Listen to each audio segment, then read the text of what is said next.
Hey, how's it going everyone? My name is Mark. If this looks and sounds different to you, that's because I'm in a new room. My main studio has been moved by a new client and they're going to stay here for a while. But besides that, welcome to the Supalonely session. I've been waiting for this for a long time and it's finally happening. So let's just start out with something that you probably see something obvious. These drums. There's a lot of tracks for percussion. Most strikingly you hear these guys the most, which are two neo souls, but they don't appear at going to happen at the same time, and sometimes they even collide, like this. Here's what they sound like.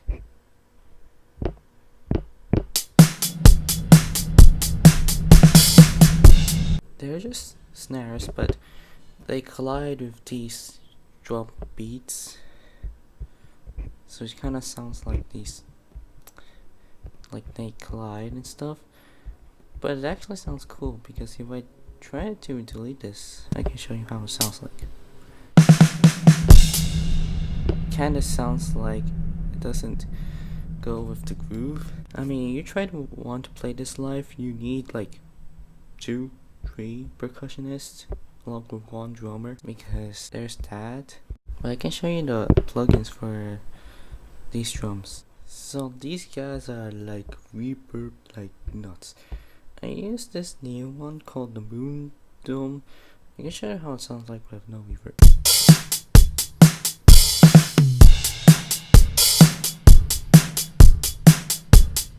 I think there's like some kind of like separation going on, and that's because the drums are reverb.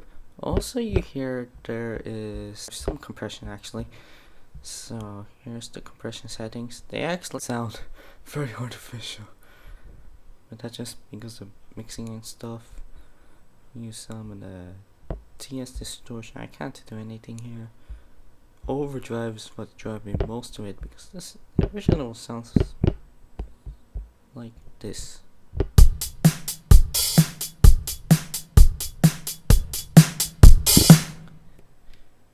So the overdrive makes them more louder, but it also makes them a little bit more artificial, and they have different settings for these drums and these, although these are not as loud, but they're also not bad too. So that's theirs. I'll show you some parts of the beat, like these, which are these are like the crash beats, because the ones on the drums are not strong enough. Like, they're not even pronounced, like, compared to these. It's just more stand out for the song, so that's why I have them there. But they're also not at the same time zone. Like, you hear that the kick is behind. I did change in the another one. Here, and actually the whole thing. There's some tambourine. Yeah, they're tambourines. And also these, wait, are these the claps? Okay, so I was trying to replicate the claps in the original record, but they have a lot more to these claps. So what I did is I used the low pass filter. The frequency is like this, and the resonance is like this, just enough to make sure that it doesn't sound like them. I'll show you. So we're basically done with the percussion. Oh, we have this.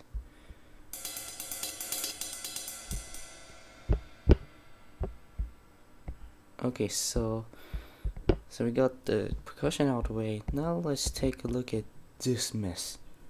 Oh, this is like vocals and stuff. Specifically this. I'm not going to show you the chords because I forgot what they are, but here's how it sounds.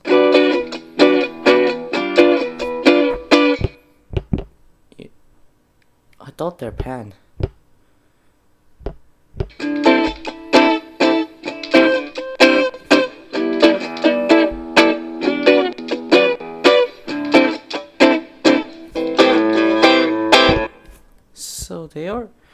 There's a lot of timing information here, like some of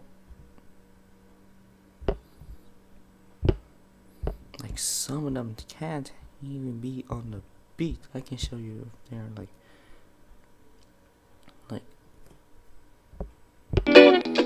yeah, doesn't feel the best. That's why Jacob Collier says that it's not the best to go specifically on grid. If you round everything to the nearest correct grid-based thing, you end up with something which is not human. Grids are not the same as humans. Humans are some of the least grid-based creatures in the world. But actually, not very many people can really get jiggy to this. Something like this, it's important to not rely on this so much. Just work on what feels best. Otherwise, the beat would just suck. For those that are wondering about the session, like for the original one, this is all you have. Although there's these keyboards, you really don't need them because all you have is just this.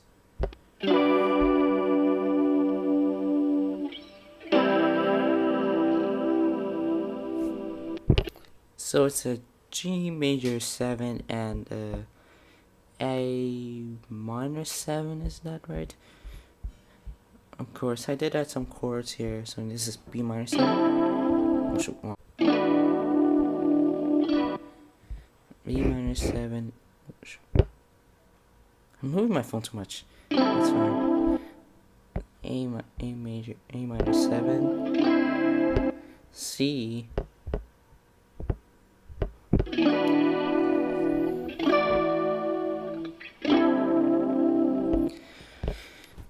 Yeah, there's these chords, but in the bridge, they actually still have the same chords. The G major 7 and A minor 7 stuff. So, and of course, there's a lot of what are you doing? There's a lot of timing information. So, but it's not as much as the main show that you see here on my YouTube video. You don't watch one? I have one on the card right here. It can show you how I actually played this.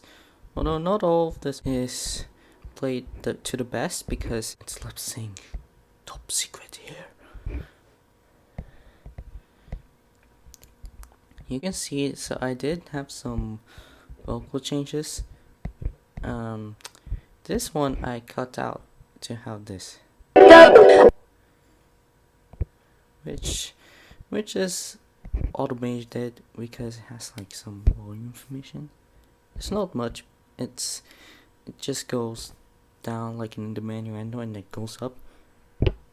But it does. But I can show you how it sounds. It's like distorted, as you can hear.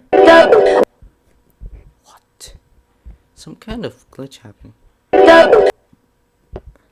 That's all I can show you. And all of these are basically like segments of the original acapella thing, but they all have like their own mixing, and also they also are like panned and stuff, and they have vocal transformers like this one. I can show you. It's like 14 minus 14. It doesn't change the pitch though, but and then this one makes it sound, it's like auto-tune, but I'm just using the GarageBand one because there's no free auto-tune things. So like this one sounds like really pitchy, and then this one sounds muddy. But I took them from here, which I did some EQ. Just make sure that the instruments are not even there. They're still there, right? Yeah. You hear the chords? Let's talk about that bass. So as you hear or like pay attention to the record that I done, the bass line is so different compared to the original. The original has a much simpler one. Here's the chorus.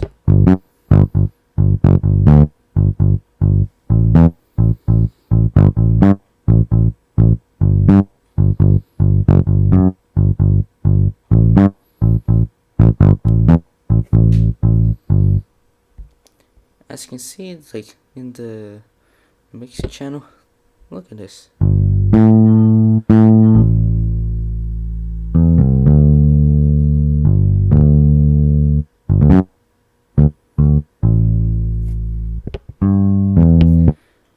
So, like, of course, the bass is very loud, but that's because if I try to blend it,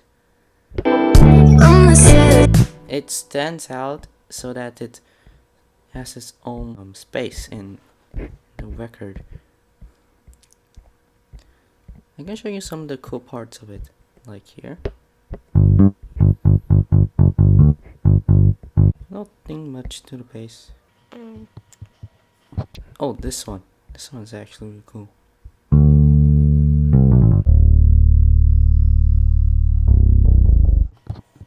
Yeah, that's all I'm gonna have to say for the bass. Kind of sad I don't have much. The keyboards, however, they have a lot going on here. This is the driving force of jazz. Of course, the guitars have the funk. These are the jazz. And keep in mind the P bass, they all played via a keyboard and there's no slap. Sorry. So the keyboards are powered by 3 keyboards. You have the Dusty Record synth, which sounds like this.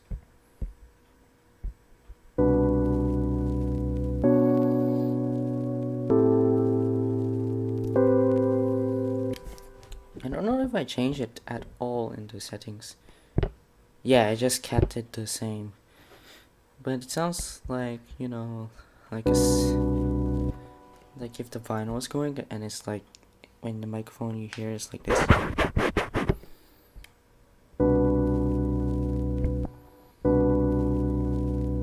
So the keyboards have a lot of jazz chords that I can't tell you because I'm a noob.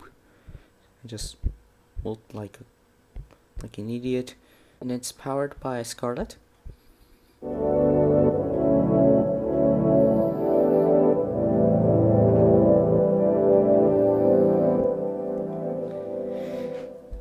So good.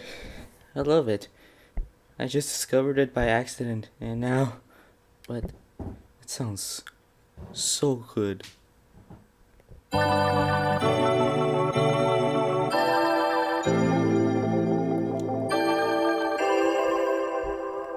Sounds so good because these also gives the character.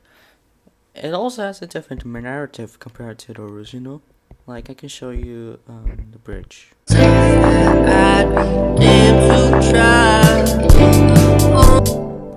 So it's not like the same G major 7 and A minor 7. It has like a different narrative. I can show you how it sounds like.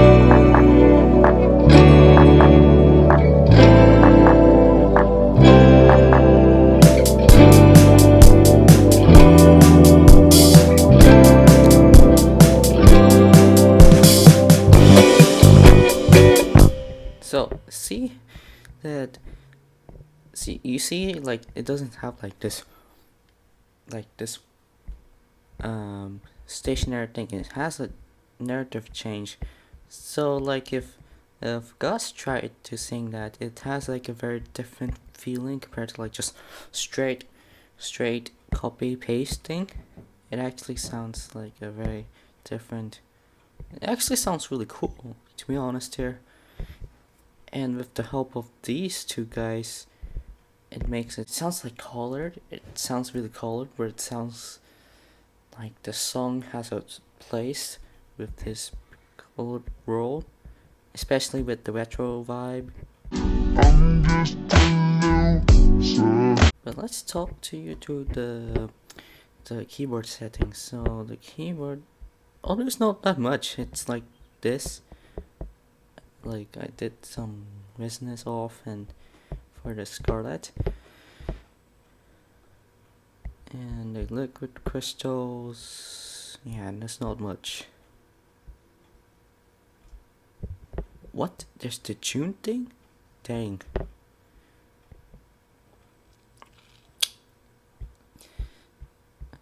And then the vocals, like nothing much. Oh, I can show you the FX thing. That's look at this.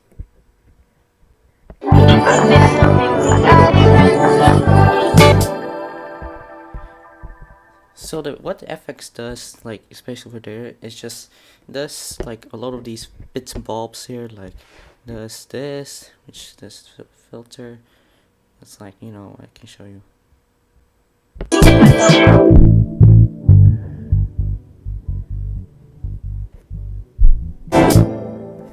Like it turns down. You can do a lot of things in GarageBand, like the repeater, the reverb, all kinds of things. Even these ridiculous things too that I don't use in records. Those are really cool. But I think that wraps up for the video. Thank you guys for watching. Please subscribe. Please like the video. Turn on notifications.